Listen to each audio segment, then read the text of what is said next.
Assalamualaikum warahmatullahi wabarakatuh. Perkenalkan, nama saya Salma Fatihatul Rizky Munir, NPM 2008101025 dari kelas A. Di sini saya akan menyampaikan materi tentang algoritma. Materi yang akan saya sampaikan ada 4. Yang pertama, pengantar algoritma. Yang kedua, flowchart dan pseudocode. Yang ketiga, teknik percabangan. Dan yang keempat, teknik perulangan. Materi yang pertama ada pengantar algoritma. Algoritma memiliki arti urutan langkah-langkah logis penyelesaian masalah yang disusun secara sistematis dan logis, serta harus dapat ditentukan bernilai benar atau salah. Ini ada bahasa pemrograman, yaitu bahasa yang dimengerti oleh komputer dan dibedakan menjadi 2. Ada bahasa tingkat rendah, yaitu berorientasi ke mesin, dan bahasa tingkat tinggi adalah yang berorientasi ke manusia. Contohnya ada bahasa Pascal, bahasa C, Python, PHP, dan lain-lain. Perbedaan algoritma dan program. Program adalah kumpulan pernyataan komputer, sedangkan algoritma adalah metode dan tahapan sistematis dalam program. Keuntungan dari algoritma, pembuatannya tidak tergantung pada bahasa pemrograman manapun. Notasinya dapat diterjemahkan ke dalam berbagai bahasa pemrograman. Apapun bahasa pemrogramannya, output yang akan dikeluarkan sama. Penyajian algoritma ada 3. Yang pertama, menggunakan bahasa natural seperti bahasa Indonesia dan Inggris. Yang kedua, menggunakan flowchart yang memiliki ciri menggunakan diagram atau bentuk-bentuk tertentu yang setiap simbolnya memiliki makna. Yang ketiga, menggunakan pseudocode. Pseudocode bentuknya sudah mendekati dengan bahasa pemrograman. Lalu materi yang kedua ada flowchart dan pseudocode. Di sini saya akan bahas yang pertama, flowchart.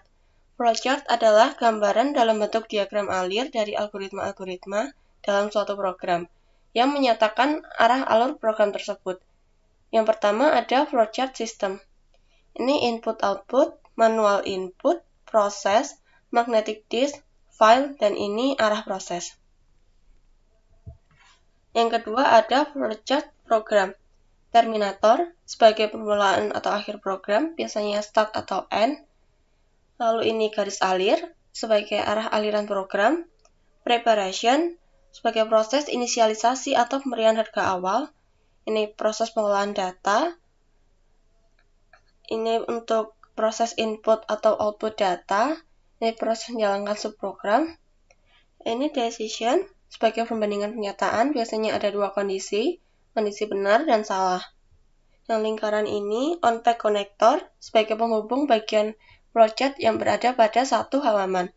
Ini off-pack connector sebagai penghubung bagian flowchart yang berada pada halaman yang berbeda. Kaidah umum pembuatan flowchart. Yang pertama, tidak ada rumus yang bersifat mutlak. Yang kedua, dapat bervariasi antara satu program dengan yang lainnya. Yang ketiga, setiap pengolahan selalu terdiri dari 4 bagian utama, start dan end, input, proses pengolahan, dan output. Bagan arus logika flowchart. Yang pertama ada instruksi tanpa syarat. Jadi di sini tidak ada if, langsung saja proses A, proses B, proses C. Lalu instruksi bersyarat, di sini ada kondisi. Saya misalkan A lebih besar dari 3. Jika kondisinya benar, maka akan ke sini. Tapi jika nilainya 2, karena itu di bawah 3 dan berarti salah, karena salah menuju ke sini. Lalu ada instruksi pengulangan. Di sini ada for, di sini kondisi itu if. Pengulangan akan dilakukan terus jika kondisi benar, tapi jika kondisi salah, maka perulangan akan berhenti. Ini ada contoh flowchart. Saya mencari luas dan keliling lingkaran. Yang pertama, masukkan input untuk jari-jarinya.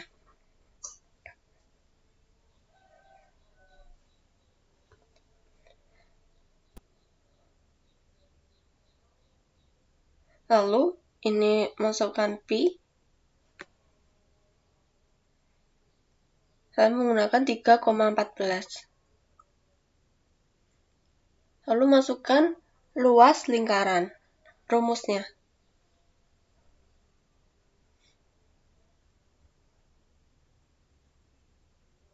Lalu setelah itu rumus keliling lingkaran.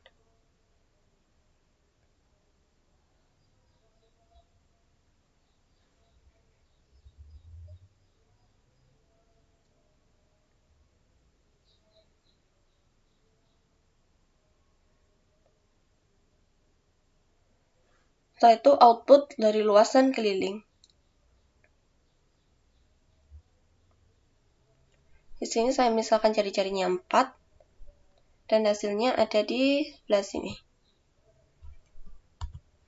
Lalu materi selanjutnya ada pseudocode. Pseudocode adalah kode yang mirip dengan instruksi kode program yang sebenarnya. Aturan penulisan pseudocode ada judul, berisi judul dari algoritma, kamus, berisi deklarasi variabel, konstanta, fungsi, prosedur, atau tipe. Algoritma. Algoritma adalah bagian inti yang berisi instruksi, seperti input-output, assignment, runtutan, analisa kasus, dan perulangan. Pada setiap bagian tersebut, apabila akan ditulis komentar, maka ditulis di antara tanda kurung kurawal, contohnya seperti ini. Notasi algoritmis yang dituliskan di antara tanda kurung kurawal tidak akan dieksekusi oleh program. Tipe data. Tipe data adalah pengelompokan data berdasarkan isi dan sifatnya. Di sini ada variabel, merupakan tempat untuk menyimpan data dengan tipe tertentu yang isinya bisa diubah-ubah sesuai dengan tipenya. Macamnya tipe data ada integer, yaitu bilangan bulat, adalah bilangan yang tidak memiliki nilai pecahan. Ada floating point, digunakan untuk bilangan real, yaitu bilangan yang dapat mempunyai digit desimal di belakang koma, bilangan pecahan atau bilangan eksponensial. Karakter atau char digunakan untuk menyimpan data alfanumerik dan ditulis dengan diapit tanda petik tunggal. Macamnya karakter ada karakter huruf, contohnya seperti ini. Operator aritmatika, karakter khusus, dan karakter angka. Lalu ada string, digunakan untuk menyimpan data yang merupakan untaian karakter dan ditulis dengan diapit tanda petik tunggal, contohnya seperti ini. Lalu ada boolean, menggunakan dua nilai yaitu true dan false dengan menggunakan operator AND, OR, NOT, atau XOR. Nilai boolean sangat penting untuk mengambil keputusan dalam suatu program. Di sini ada contoh pseudocode.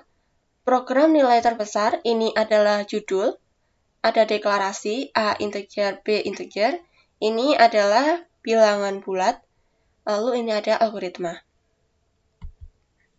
Lalu materi yang ketiga ada teknik percabangan, if kondisi, then aksi. Jika satu kondisi, if kondisi, then pernyataan and if. Jika dua kondisi, if kondisi, then pernyataan 1, else pernyataan 2, and if. Struktur seleksi atau percabangan. Pada struktur seleksi, alur selalu melibatkan dua atau lebih alternatif runutan program. Simbol belah ketupat melambangkan percabangan, biasanya ada dua cabang, menuju ke kondisi benar dan salah. Jenis if ada 3. Yang pertama ada if else, itu jika ada suatu kondisi yang menyatakan benar, maka ke pernyataan iya. Jika salah, menuju ke pernyataan tidak. Lalu yang kedua ada if else. Digunakan jika ada kondisi lebih dari satu. Else if ini boleh berapapun sesuai dengan kebutuhan. Yang ketiga ada if. Contohnya, jika saya juara, saya akan mendapatkan hadiah. Lanjutnya, jika saya juara, saya akan mendapatkan hadiah dan beasiswa. Seleksi bersarang nested if. Ini termasuk macam if tadi. Seleksi bersarang adalah seleksi bertingkat. Seleksi ini dilakukan apabila ingin menyeleksi kondisi secara lebih detail sampai suatu kondisi yang dikehendaki tercapai. Sini ada contoh percabangan. Mencari nilai terbesar, ada dua nilai. Yang pertama, inputnya untuk nilai A. Dan input yang kedua nanti untuk masukkan nilai B.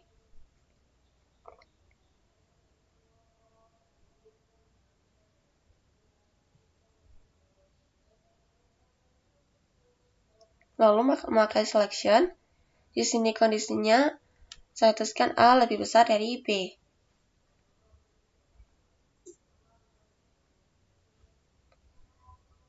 Masukkan output.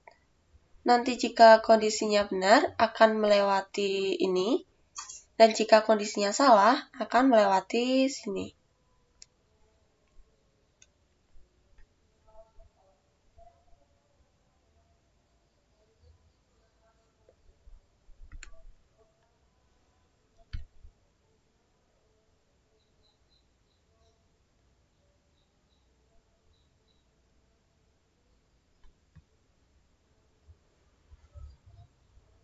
Sini saya masukkan nilainya, nilai A saya masukkan 8,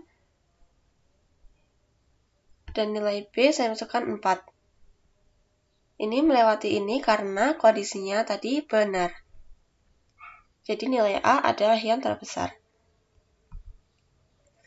Ini contoh menggunakan pseudocode, ada judul, deklarasi, dan algoritmanya.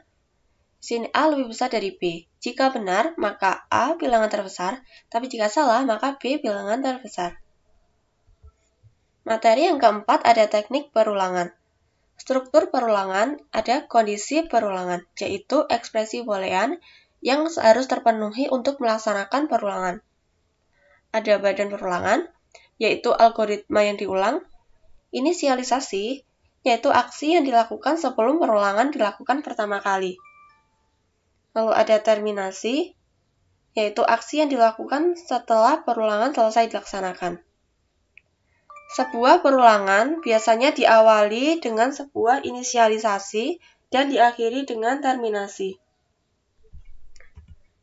Konstruksi perulangan.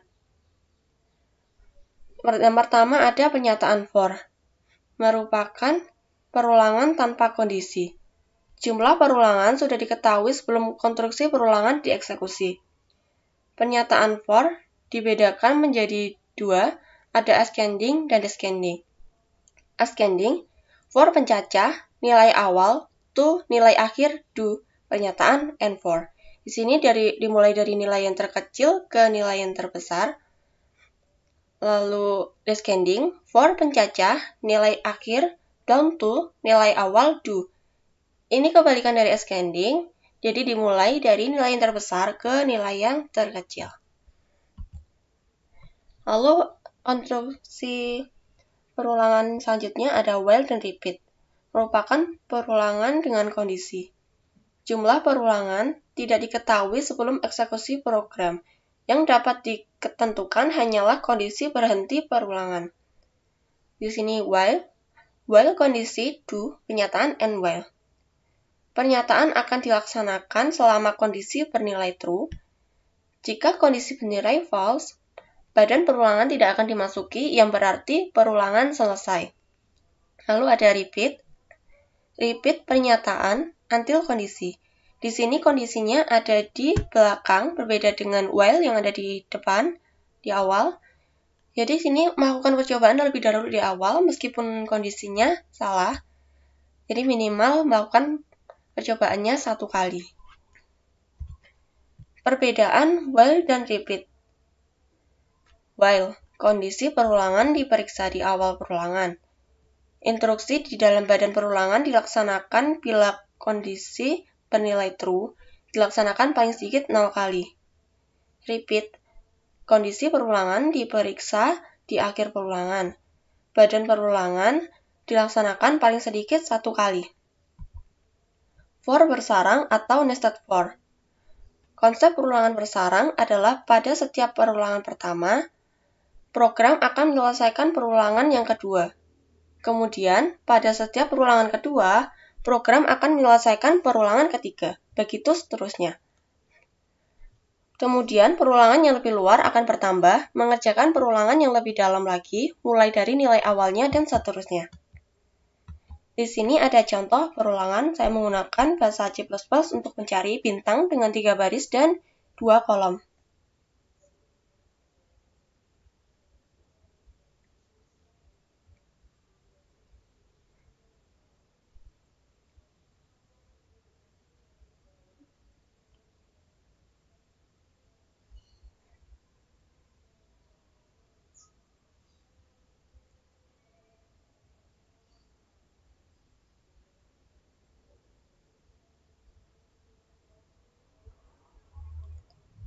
Di sini ada I sama dengan 1, titik koma, I kurang dari sama dengan 3. Yang 3 ini merupakan jumlah barisnya, ada 3.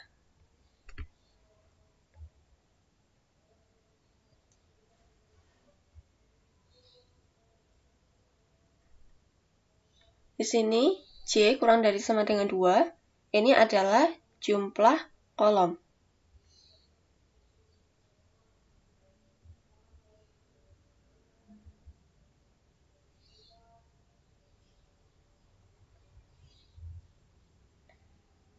Di sini saya tuliskan bintang karena saya mencari bintang.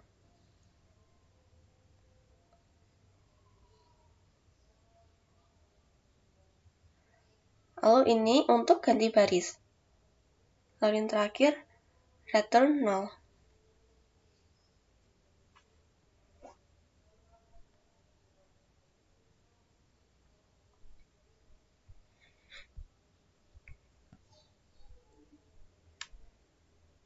Dan nanti hasilnya ada di bawah sini.